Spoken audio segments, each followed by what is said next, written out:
She was Belgium's beloved Queen of Hearts, elegant, compassionate, and deeply adored. But on a quiet morning in the Swiss Alps, a single photograph would capture the end of a fairy tale and change the way the world witnessed tragedy forever.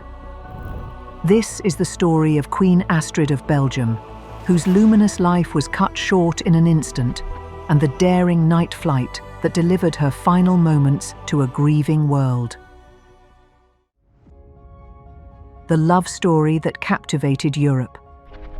Our story begins not in grand palaces, but in Stockholm's tree-lined parks, where Crown Prince Leopold of Belgium was doing something almost unheard of for royalty, courting a princess like an ordinary man in love.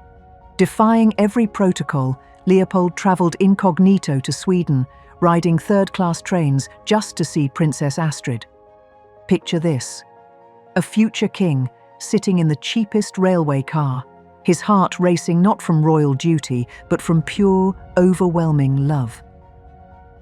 They strolled through Stockholm's parks like any young couple, holding hands at sidewalk cafes. Astrid even baked Leopold a chocolate cake for his 25th birthday, a humble gesture that spoke volumes about the woman she was. This wasn't a political alliance. This was a love story that captivated all of Europe. When they married in November 1926, 300,000 people lined Brussels streets, the largest crowd Belgium had seen since World War I. But what struck everyone wasn't the pageantry. It was the obvious, radiant love between bride and groom. Astrid wore the Nine Provinces Tiara, a wedding gift from the Belgian people themselves. Those 11 magnificent diamonds, representing the royal house, Belgium's 9 provinces, and the Congo, crowned a woman who would soon prove herself worthy of every sparkling stone. But there's something about Astrid's transformation that most people don't know, something that would define her entire reign and make her death even more tragic. We'll come back to that. From Swedish princess to the Queen of Hearts. Astrid's transformation wasn't just about wearing beautiful jewels. She threw herself into learning French and Dutch, determined to speak to every Belgian in their own language. In a deeply personal decision that touched the nation's Catholic heart, she converted from Lutheranism to Catholicism in 1930. "My soul has found peace," she confided to a childhood friend. As Duchess of Brabant, Astrid shocked the aristocratic world. She pushed her own baby carriage through Brussels streets. No servants, no ceremony, just a mother taking her children for a walk. The Belgian people were enchanted. The press nicknamed her La Reine au Grand Cœur, the Queen with a big heart. When tragedy struck in 1934 with King Albert's sudden death, Astrid found herself thrust into an unexpected role, Queen of the Belgians, at just 28 years old. And that's when she would face her greatest test, one that would reveal the true depth of her character. A queen's compassion in crisis. The timing couldn't have been worse. Belgium was drowning in the Great Depression. Unemployment had reached 28%. Families struggled to put food on their tables. In early 1935, a delegation of coal miners arrived at the palace with heartbreaking words: "Our children are hungry and cold, dying of hunger." Astrid was horrified, but instead of offering empty sympathy, she took action. The very next day, she published The Queen's Appeal, simple but powerful words imploring Belgians to help their struggling neighbours. The response was immediate and overwhelming. Money, food, clothing, blankets poured in from across the country. But Astrid didn't just organise relief from her palace. She rolled up her sleeves, working alongside volunteers. She travelled to the poorest mining districts, walking into villages where her presence gave people hope. Thanks to her appeal, tens of thousands of Belgian families received aid. She had transformed from a beloved queen into something more, a beacon of hope in the darkest of times. But there was something else that made Astrid unforgettable. something that would become her signature and later a heartbreaking symbol of her legacy. The emerald signature of elegance. Those emerald and diamond earrings became her trademark. Created from stones that once adorned Empress Joséphine's Napoleonic emerald tiara, they graced Astrid's ears in countless official portraits. By the 1930s, you could hardly imagine Queen Astrid without them. The Nine Provinces Tiara? Astrid made it truly her own. In 1934, she personally commissioned modifications, adding diamond frames around each large stone. It was a perfect metaphor for her reign, taking something beautiful and making it even more spectacular. These weren't just jewels. They were symbols of a queen who understood that true elegance came from within, but who also knew that sometimes the right tiara could inspire an entire nation.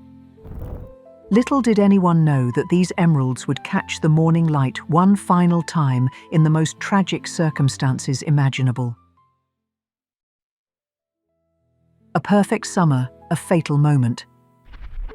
August 1935. After months of intensive royal duties and exhausting charity work, Leopold and Astrid needed a break.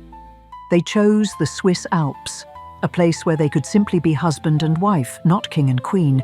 They rented Villa Haslihorn near Lucerne, watching their 3 young children play in the mountain air. For a few precious weeks, they lived like any other family on holiday. On August 28th, they sent the children back to Brussels. The next day would be their last together. August 29th, 1935. The weather had finally cleared after days of rain. Leopold was excited, perfect conditions for a mountain climb. They packed their open-top Packard with hiking gear. Astrid, radiant in the morning light, settled into the passenger seat with a road map spread across her lap. They were driving along the Luzernerstrasse, a scenic route hugging Lake Lucerne's edge. Leopold was at the wheel, their chauffeur in the back. The road was still wet from recent rain, but the sun was shining, and they were together. At approximately 9:30 a.m., as they approached a gentle curve near Kusnacht village, Astrid turned to point out something on the map. Leopold glanced away from the road for just a moment, a simple human gesture between husband and wife. In that instant, everything changed forever. The crash that shook the world. The car's right wheels slipped off the wet pavement, dropping into a drainage gap. For 95 terrifying feet, the Packard careened out of control, tilting dangerously. Leopold fought desperately to regain control, but physics had sealed their fate. The car struck a pear tree with tremendous force. Queen Astrid was thrown from the open car against the tree trunk. She died instantly on the grass beside the road. She was just 29 years old. Leopold, badly injured, crawled from the wreckage. Dazed and bleeding, he staggered to his wife's lifeless body. Witnesses heard him let out a single anguished scream. "Astrid!" The Queen of Hearts, who had given so much love to her people, lay still on the Swiss grass, her emerald earrings catching the morning light one final time. But what happened next would make history in ways no one could have imagined. The photograph that changed everything. In 1935, news traveled slowly. No television, no internet, no instant global communication. Royal deaths were announced through official channels, with formal portraits released days later. But fate had placed 22-year-old dentistry student Willy Rogg in the right place at the right time. When word spread through Kusnacht that VIPs had been in an accident, Rogg grabbed his camera and bicycled to the scene. What he found was devastating. The wrecked Packard, the distraught king with his bloodied face, and Queen Astrid's body covered with a blanket. Realizing the magnitude of what he was witnessing, Rogg made a decision that would change media history forever. He raised his camera and captured 6 stark photographs: the destroyed car, the accident site, and the heartbreaking moment when Astrid's body was placed into a coffin. But taking the photographs was only the beginning. The real challenge was enormous. How do you get photographs from rural Switzerland to newspaper editors in London in time for morning editions? The solution became the stuff of legend. A daring flight through darkness. AP arranged for a taxi to rush Rogg's photos to Dubendorf airfield near Zurich. There, Captain Walter Mittelholzer, a famous Swiss pilot, volunteered for an unprecedented mission, the first night flight in Swiss aviation history. As dusk fell on August 29th, Mittelholzer and co-pilot Robert Gesell took off in a Swissair Douglas DC-2, carrying Queen Astrid's final photographs into the darkness. They were literally flying blind over the treacherous Alps. The journey was fraught with danger. They navigated by slide rule calculations, battled icy rain at 4,500 meters that glazed their propellers and windscreen. They burst through cloud banks, desperately searching for stars or city lights to guide them. Just before 1 a.m. on August 30th, they spotted London's glow. At 12:55 a.m., they landed safely at Croydon Airport. A waiting motorcycle courier grabbed Rogg's precious photographs and raced them to AP's office. Thanks to this unprecedented effort, newspapers across London, and soon the world, received the images in time for their morning editions. By breakfast time, Queen Astrid's death dominated front pages from London to New York. It was a media milestone that foreshadowed our modern world. Never before had news and images of a royal tragedy spread so rapidly across the globe. The death of Belgium's Queen of Hearts had become the world's first truly global news event. A nation in mourning. Back in Belgium, the news hit like a physical blow. Brussels fell into eerie silence. Shops closed, flags flew at half-mast, black garlands appeared on countless doorways. When the funeral train arrived in Brussels on August 30th, tens of thousands lined the streets. The procession moved at a slow, mournful pace, with people joining as it passed. Many wept openly. It was as if the entire nation was walking behind their Queen of Hearts one final time. For days, Belgians filed past Astrid's coffin in the royal palace's Hall of Tapestries. Her body was covered in violets, her favourite flower.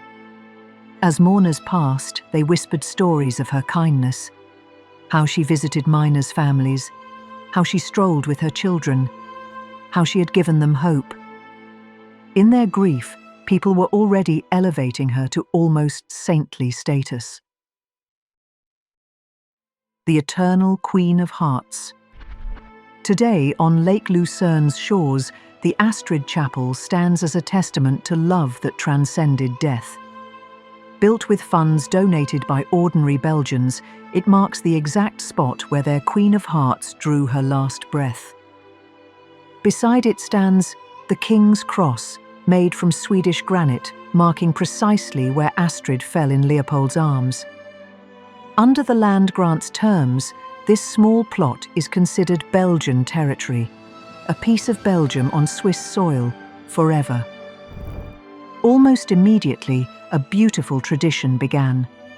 Young newlywed couples dressed in wedding attire would come to lay flowers at Astrid's shrine, seeking her protection for their marriages. Each year, on August 29th, a commemorative ceremony is still held there. The chapel's bronze bell bears a Latin inscription, Astridum, Queen of the Belgians, who died here in 1935 at age 29. A legacy written in light. The most beautiful testament to Queen Astrid's legacy lies in the jewels that continue to sparkle in her memory. The Nine Provinces Tiara remains the principal diadem of Belgian queens. Today, Queen Matilda wears it with the same grace that Astrid once did. Those emerald earrings that became Astrid's trademark? They followed a remarkable path. After her death, they passed to her daughter, Princess Joséphine-Charlotte, when she married into the Luxembourg royal family in 1953. Today, they continue to grace royal necks at state occasions, a sparkling reminder that true beauty transcends borders and generations. Each time these jewels appear at royal gatherings, they carry the memory of a queen who understood that the greatest crown jewel of all was a compassionate heart. The photograph's enduring power. Willy Rogg's images didn't just document a tragedy, they revolutionized how the world witnesses history.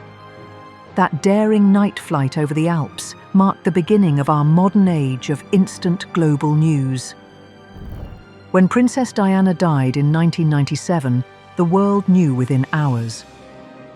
When Queen Elizabeth II passed in 2022, news traveled around the globe in minutes. But it all began with a young dental student, a brave pilot, and a Douglas DC-2 flying through darkness to deliver the story of Belgium's Queen of Hearts. Those photographs proved that in moments of profound human drama, the world craves connection. Rogg's images created the first truly global moment of shared mourning, foreshadowing how we would later unite in grief for beloved figures like John Frank Kennedy and Princess Diana. Yet beneath all the historical significance and media milestones, the heart of this story remains beautifully, heartbreakingly human. A young woman who baked chocolate cakes for the man she loved. A queen who pushed her own baby carriage through city streets, a mother who couldn't bear to see children go hungry. Lessons from a queen's heart. In our modern world, where celebrity often seems divorced from substance, Queen Astrid's example shines even brighter. She showed us that true royalty isn't about the crown you wear, but about the service you give. When she launched the Queen's Appeal in 1935, she didn't just organize charity, she revolutionized it. She showed that effective leadership means rolling up your sleeves and working alongside those you serve. For those who admire strong women, who believe in the power of compassion, who understand that true elegance comes from within, Queen Astrid remains an inspiration. She reminds us that we don't need a crown to make a difference in the world. We just need a willing heart. The final frame. As the sun sets over Lake Lucerne, casting golden light across the water where Queen Astrid drew her last breath, visitors still come to the little chapel. They come from Belgium, from around the world, drawn by a story that refuses to fade. In that chapel, time seems suspended. The bronze bell tolls softly in the evening breeze. Fresh flowers, often violets, her favourites, rest at the base of the King's Cross. Willy Rogg's photographs captured the end of a life, but they also captured something eternal. The moment when a queen's earthly journey ended and her legend began. In those stark black and white images, we see not just death, but the birth of memory, the beginning of a story that would inspire generations. Queen Astrid's final moments were captured forever, yes, but what truly endures isn't the tragedy of her death. It's the triumph of how she lived. Every act of kindness, every moment of compassion, every time she chose love over protocol, she was creating her own eternal photograph, one written not on film, but on the hearts of all who knew her story. She was Belgium's Queen of Hearts, and in the end, that's exactly what she gave the world. Her heart, captured forever in the light of memory, shining as brilliantly as the emeralds she wore, as enduring as the diamonds in her crown. Which moment from Queen Astrid's remarkable story touched you most deeply? Share your thoughts in the comments below. I'd love to hear which part of her legacy resonates most with you. If this story of love, loss, and lasting impact moved you, please give this video a like and subscribe to our channel. We'll continue exploring the untold stories of remarkable royal women whose lives shaped history in ways both grand and beautifully human.